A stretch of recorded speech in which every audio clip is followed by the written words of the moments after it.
હું doctor Mukesh Baldania, MD medicine and intensive care specialist, Annapurna hospital, Una. આજે આ વિડીયો બનાવવાનું મૂળ કારણ એ છે કે અત્યારે ભારત સરકાર દ્વારા HPV હ્યુમન પેપિલોમા વાયરસ ના વેક્સિન માટે ડ્રાઈવ ચાલી રહી છે.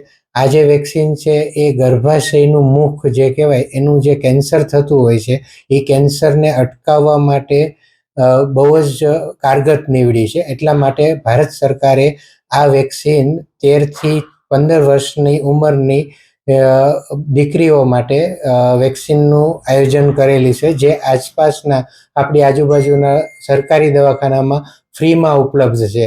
આ વેક્સિનની કોસ્ટ આમ જોવા જઈએ તો 5,000ની આસપાસ પ્રાઇવેટમાં થતી હોય છે.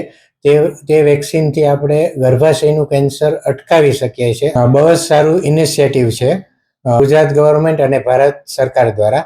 તો આમાં આપણે ચાલો સૌ એક સાથે જોડાઈએ અને આપણા આજુબાજુના વિસ્તારમાં તેમજ આપણા જે લોકલ એરિયા હોય એમાં આપણે પ્રોત્સાહિત કરીએ બધાને. Thank you.